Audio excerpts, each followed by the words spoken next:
Penge wuno alese bwino ku nsonga za Namukasa. Avuddeyo n'ategeeza nti kituufu Namukasa ali mu kampu. Akatambi kaakano. Namukasa Jane yagenda e London ne muganzi with Dawsi. Bali stranded because every time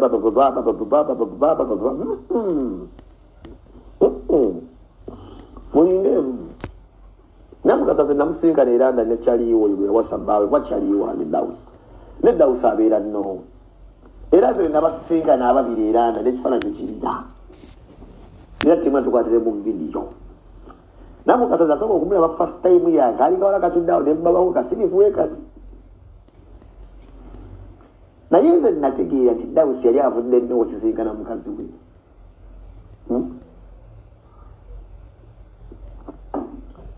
Naye nga nkimanyi nti Dawsi ajja kuvaayo era ndani akomewo ennoowe akole emirimu gye musajja mufumbi. Ne mmanya nti Namukasa kyalina okukola option gy'asigazza kudduka mu kampu era gyali. Basebo ne mmanya nti tekitwala nga shuwa ddiiru nnyo. Temwogerera nnyo omuwala mulemesa mpapula. Wekye muliko mwagala kusabotaginga mpapula. Omuwala ali mukaweefu lwani bwakunoonya mpapula. N'emidiya y'Uganda tekati ezasa okubeera ng'emwogerera alemu empapula. Kyemukuba tukimanyi mwenna. Era zenava tukimanyi. Yes, Namukasa ali mu kampu anoonya mpapula. Naye mwagala kukuba kya mpapula. Awo Namukasa olina okwebeereramu. Tulina kusirika busirisiwe kye. Waba onodda mbuli ayogera zikulemye.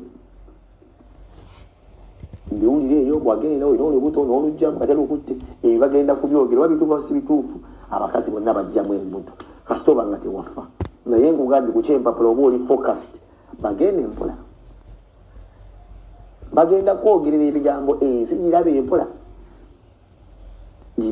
Namukasa nze mmanyi omusajja wabeera munnoowe mufumbi era temubeera mu nsi yeemu wadde balaga nti nakututte e Bulaaya naye gwe wagenda bibyo neyakutwala mumanyi bagenda naye mukubya sso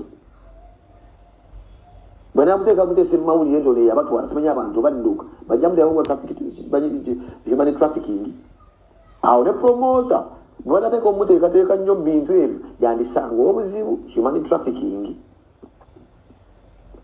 kuwa banateeka omwakwogera erinnya lya promota oyo nti atwala abantu ne badduka si kirungi ku repetition ye n'abatamwagala ne bakola nabo emirimu bandi mufayiringa so akazito Namukasa kasanze zekendaba kabanamuulye kubeera nga baagala content but she's okay very okay era nga kyemmanyi mukazi wattu anoonya mpapula wabula Katonda wayinza omuvaamu n'asiriwala singa abaddamu. Mu mawulire amalala Shamimu munnange yakola IVF eyakyazibwa ku channel ya Zubeda wuno azeemu okukomawo munnange okubaako byannyonnyola oluvannyuma lw'akatambi ate akasenga acid. Our first meeting yali ku UKM. Yakulabirawo okugamba nti mwemanya. Yandabira ku ssomero because he is the director of the school. Okay. Kati I was a parent. Yakwana omuzadde. Yes. Aji yakwana omuzadde.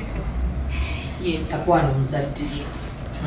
Kati awo netugenda soke ekyo kumenya tteeka. Kiba kimenya tteeka. Yakwana omuzadde. Netugenda netukola kati results wezajjanga wezito. Netugenda ku case hospital. Twebuuze how can we go about it. Kati linda kutupapa Shami. Manjagala abantu bano tubajjire ku ntono. Balina ebintu bibajja okugamba awo nedda. Mwefunye 28 guno gwamapanga jjukira ogw'omusanvu gwonna muli bulala tuli bulala ogw'omunaana muli bulala tugeze ko ne vacation awo in between uwa Dubai mwagende Dubai vacation mwagende Dubai ani asasula omwami haji yanteekana mu business class but atambulira mu economy mwagendera mu business kwali okola mulimu kigwera ebiseera ebyo lwaki nkubuuza bino ebibuuzo waliwo ebijja waliwo baatugambye tiweeteekamu okwo ku nsimbi njaga kumanya wali okola mulimu ki ensimbi nali siziina esobola okukola njaga nina ofiisi y'omuntu gye nali nkolamu okay tumuleke ye for security purposes nali nkola in someone's office yes kakati actually bwe namufuna haji n'agamba asaagala byakukozesa tabyagala era n'agamba ojja kistopinga kola ojja kuvaako Sagala mukazi akola. Sagala mukazi akola. Njagala mukazi nga yekozesa. nga wenkwagayira nsobola okufuna. Bwetweyongerayo mukyalo oyo gw'oli mu kulaba mumutegeerera ddala bulungi naddala aba TikTok akwоса ne Facebook. Munange ekibozibozi kibadde kitandise otambuzibwa nti ye ne bbaawe ebintu tebiri bulungi, mbu bbaawe ate yakwanamu awusigaalo ono omukyala gwe yaleeta ku kyeyo. Kaakati munnange waliwo abaakoze live nga bali mu kuleeta bwino ono, katusooke tukuwe akatambi kano. Jagategeera mugabe bwaba tabudde ku bba wa Christine agenda ku deportingibwa ekisooka talina ampapula ekisooka alima migration mbu musiyazi ng'ate bamuzina.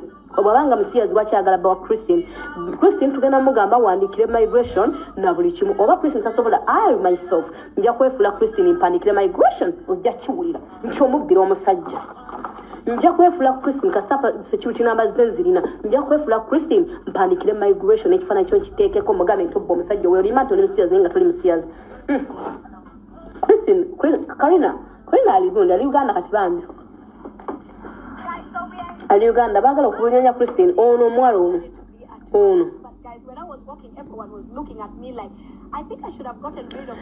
Zarat bwenna amala nfunemu ki ye afunyemu ki okufula omukazi single mother ate nawe tonjasamira mwe mugenda muzina asajja babannammwe giye badde anoonya ki ku musajja omufumba bali singo tebabaddeyo ate togeza noyasamira wano mwamanyira okwebaka ku basajja babannammwe amalongera ofunemu ki njafunamu nga bamudiposinze nga naye omusajja tamufunyeemu nkutidde naye omusajja bajja tajja mufunamu kulira noono kiki kyoyogerako they deport people abaworking naye ate yatalina mpapula nga tayagiranga ngazina n'abasajja ate nga ye from sears. Akatambi nno keeko era abasinga emboozi eyo bagitegeeredde ku live eyo eya TikTok. Kaakati nno omukyalo ono avuddeyo n'alyoka agamba nti oba oli mu ggwanga ki agenda kubeera nga akusiba oba agenda kubeera nga asiba abantu abaavuddeyo ne babeera nga ate boonoona erinnya lye lyakoleredde ebbanga eddene. Apparently, there is a rumor that has been trending on me on TikTok right now. I just want to tell people that I built my brand in a respectful way, and I work with big brands. Whoever started that rumor, I have my children, I have my reputation to do what? To protect. Whoever started that rumor, make sure that you're going to have evidence and everything. Because if you don't have evidence for your rumor and put it out there, I'm suing you. I don't care if you live in Indonesia, in Saudi Arabia, or in America, wherever you live in this world, I'm coming there. You know that the passport that I'm holding can take me everywhere. I'm coming there, I'm going to find you, and I'm going to sue you for defamation. I have my children. You guys, when you say things, you don't know that this can affect people's... I wasn't going to answer this, but I'm thinking of my kids. I'm thinking of my family, my children. That is bullshit. If you guys don't learn that you don't just take anything when you don't have proof and put it on social media, you better bring your proof now. Even all the bloggers that are picking those things and going around with it, you're going to be included. I'm suing all of you. You know I can reach in any part of the world that you're in. So I am giving you 24 hours to give us the proof. And if you don't bring up the proof, we are going to court. Omuntu neewaayo ne mbasakira eggulire mwebaka mangu kiro matumbi live zikoleera nga boogera ku bantu kati live nange nagisanze eyo ya mukyala muzungu nga banne bakyala bazungu banne bamutuddeko bamugeya nga we nga meidi bwe yamukubako ekibaati ne mbasakira eggulire n'endi baleetera mu mutima mulungi mwangana okusigaliza olugambo n'endi basakira n'endi baleetera ne live recordings gyeziri naye mwenna muntaginze kugamba gospel guru mumufudde everywhere you go ate nekisinga okunsesa muntaginga munvuma kati munvumira ki nze yaleese olwo olugambo nze mbeerayo mu Sweden nga nze mbeera Sweden nze mbeera Saudi lwakuba mwebaka mangu naye ng'ebintu bibeerako kuno. Gw'oli mu kulabaawo mu katambi munnange ye mukyala eyavayo n'abeera ng'ate akoma ku bantu abaali bavuddeyo okujerega taata wa Fikfameka. Okitegeerera nno ddala. Kaakati nno munnange bantu bangi baali bavuddeyo nga bali mu kwogerera bubi taata wa Fikfameka ate nga munnange Fiki yali aviiriddwako maama we ng'ali mu nnaku ye.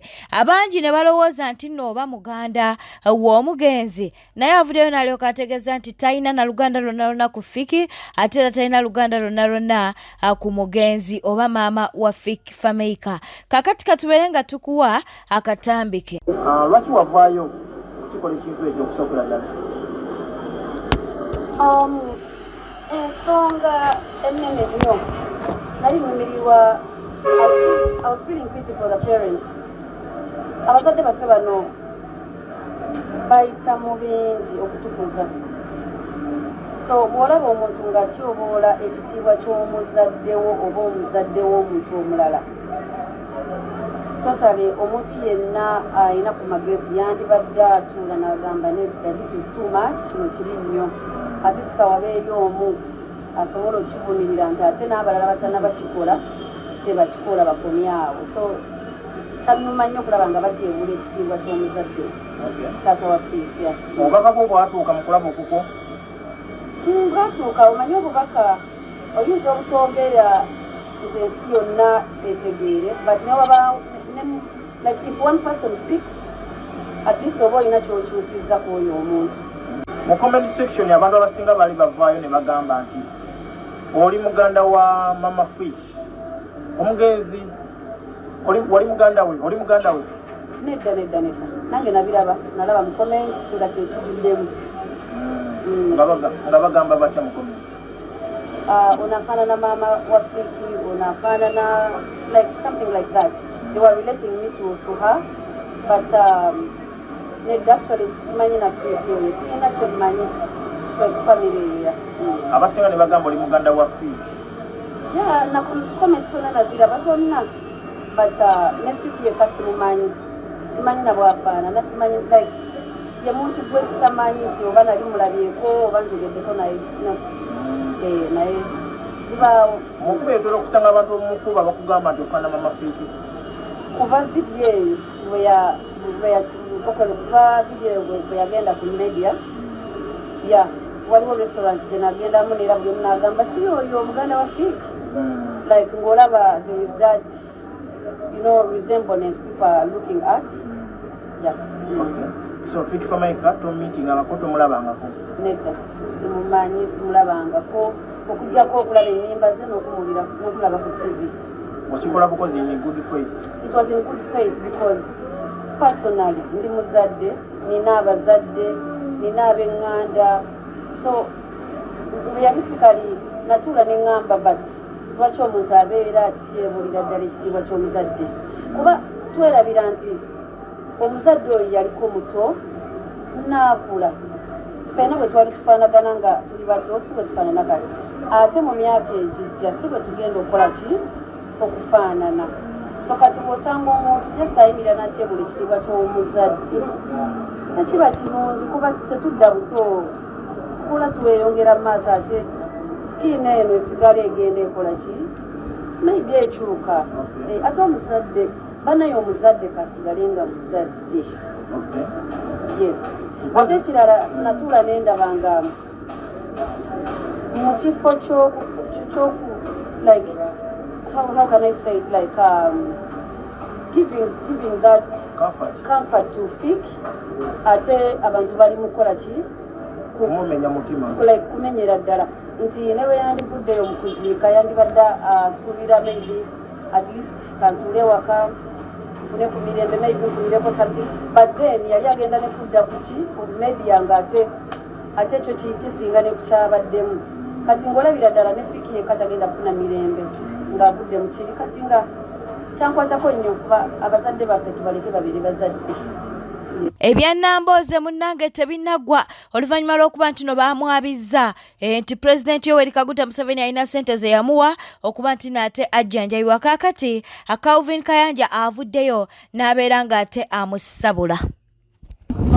njagala okwebaza tikula omutima gw'omulungi wakkiriza sipiika n'awa honorable Betty Namboze bakireke sente ezamutwala okumujjanjaba When Honorable Namboze said she was sick, you allowed me to give her almost 1 billion shillings. omubaka oyo bwe yakugamba nti mulwadde wanzikiriza ne muwe sente eziweereza ddala akawumbi asobole okufuna obujjanjabi era And you sent her for treatment to New York, where she went with her husband and her house girl. wamuweereza mu New York gye yagenda n'omwami we era n'omuyambi omulala omu.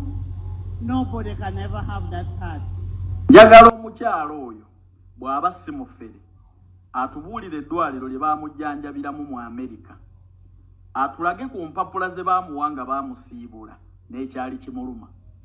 Ku information gye nnina baali mu kwegadanga na kulya bulamu na bbaawe. Sente ezandigasizza constituency okulabirira amalwaliro, okukola amakubo, masomero ga gavumenti, kusamataala ku kkubo n'okukyusa embeera y'abannamukono. Museveni azimuwa mu nkukutu ne yeeyagala ng'omuntu. Kyova olaba tafaayo ku malwaliro ng'ali mu constituency ye kubanga yakimanyi alina gy'akuba akasimu ne bazimuteera ku ssimu ne bazimuteera mu bbanka n'agenda ne bamujjanjabira mu Amerika. Kyova olaba tolina ddwaliro mwe wali omulabiri ya gavumenti mu constituency ye. Gali omwo abantu tebalina bitanda kwe babajjanjabira, temuli malagala, amasomero ga gavumenti gafaanana bubi, naye akulaga nti ye mumativu kubanga ennamba ezimalayo kutuuka ku mwami Museveni okumujjanjabira wonna waayagala azirina. Yoyo mubaka gwe mulinanga bannamukono. Nabagamba ate President Museveni lwakuba tokkiririza mu bwino bwange omukyalo oyo yakufera. Teriyo ddwaliro mu Amerika gye baali bamujjanjabidde, yali agenze kwegadanga na kweyagala na bbaawe. Atulage ku discharge letter n'erinnya ly'eddwaliro gye yali tunoonye records. Nabagamba wano teriyo bafere nga opposition bajja kubba kukonya nkulaakulana na kunyagulula. Bannamawulire ba NRM munnanga abataalondeddwa kuba nti nate babeerawo nga ba-interviewinga President Museveni munnanga bakyagenda mu maaso n'okuba nti nno beekubira enduulu akosa n'okuba nti nno balaga obutali bumativu. Batikitooka abatambudde ne President Museveni emyezi 3 tetuli basanyufu olwabino bye tuwulira.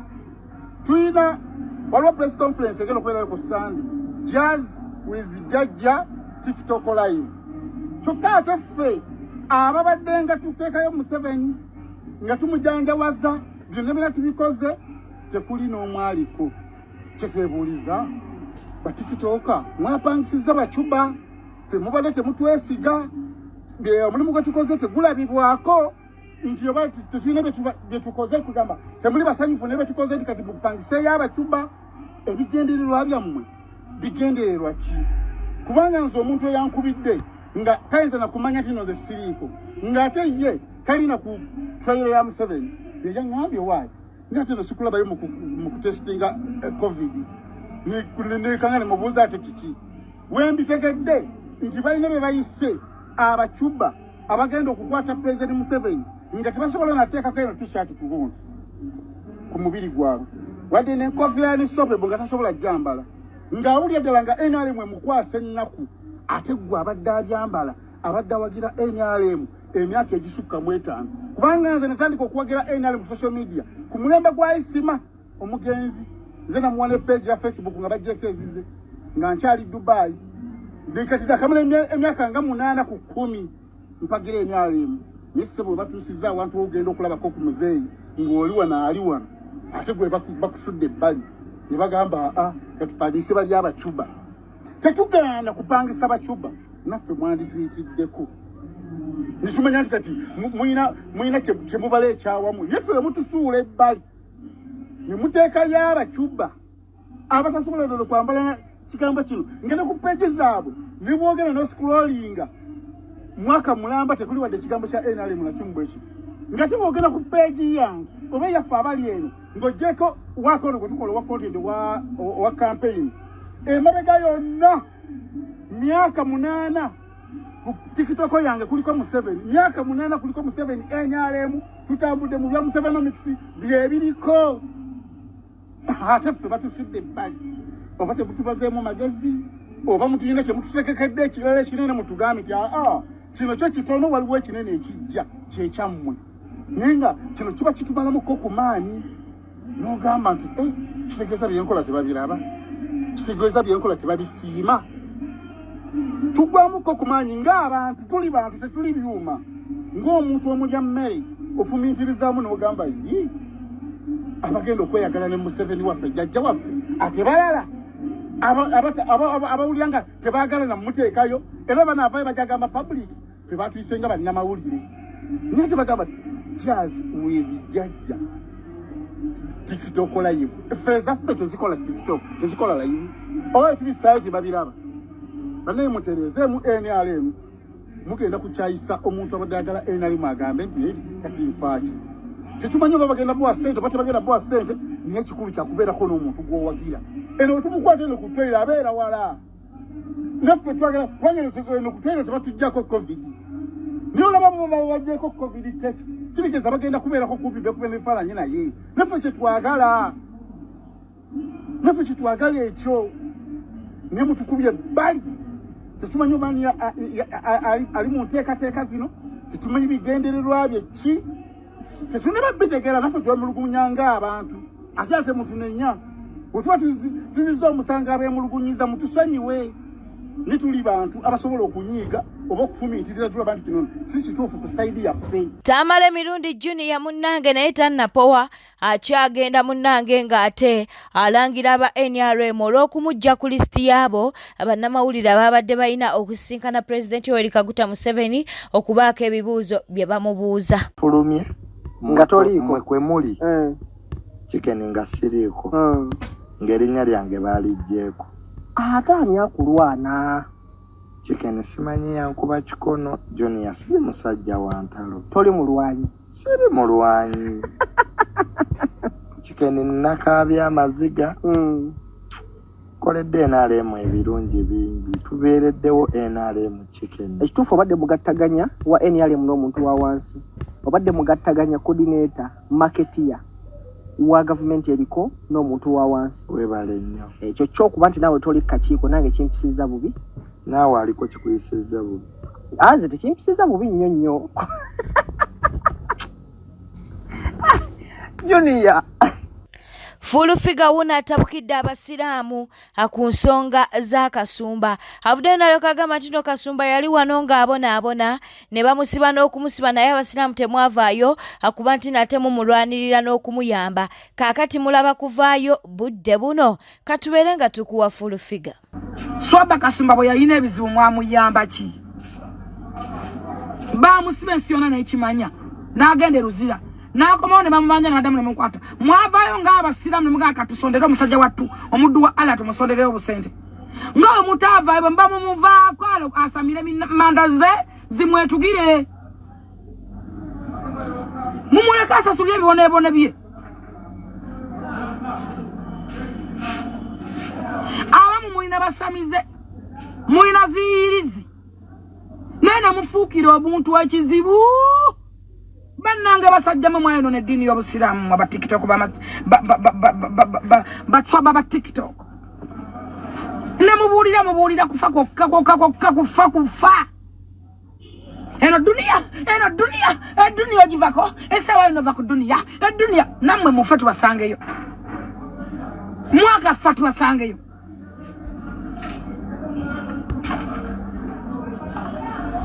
bannange mwogera nnyo mutama mwagadde likes ne views abasinga muyina abaana ba malaya ebyana bamwe bimalaya kifulumira musajja ne kyambala ne kituuka wali ne kisigala mu gist wing bye bikyasiriza okunywa omwenge amabala gajjula abo baana oza baki musomwa amabala ga bamakalu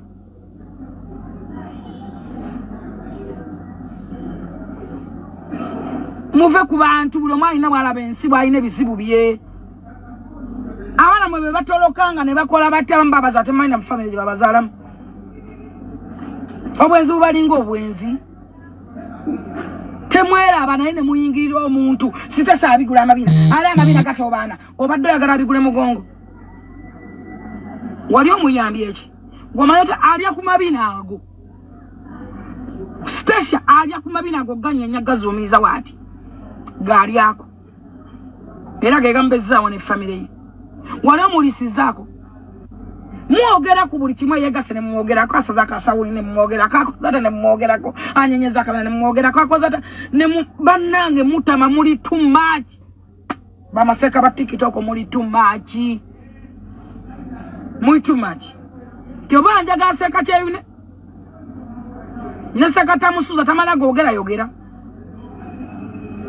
naye mmwe mwogera nnyo ne muyitawo waliwo entalo zotalina kulwana era nadenjo ganeseka gugwa ne mugamba levo ye yogera kuswaba kasumbu mwagazaji omuyambi otya hoina lwakyo mwocho mwogera nako hoina kumuyamba buyambi omuyambi otya nangamba kitufu je nifasige nakudamu kumwogerako era namugabe woyogerako waaki obulaminga waaki abamu mulinga bagamba nti musowa nabbi Muhammad mbo baswala masa mbo mulyango gati mwe mujigula mufuusa ekizibu obusiramu mubwononye mubufudde cheap gwa TikTok obudde bumumala nga muli ku bantu mugende mukole namwe business namwe obwavu bubatawanya nali ndawo nga ndabaseko wannako atambula gazwa bwasambagala mumpi nyalinga ejjuni bwati atambula yegala nali manyayi na bulungi gundi yamugulya akamotoka amini mungi nyonyo nakamotoka takajamba kaita sukuta bakaita bono motoka babo butono bomubuto bata amini yakamugulira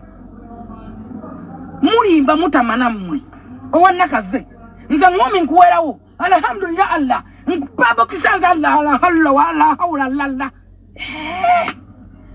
baswahaba ba TikTok that is too much mutama ateka samayingire wakabaka babugane mutandiko bomanyira twabako wamuleke kuseka mukope kuseka kyeyune bweteta mudabadde mulabi mulungi ala kwekumira ku Newspark channel kankusobere ngo subscribinga likinga nokuleka obubaka bwawo mu comment section beera bulungi uwera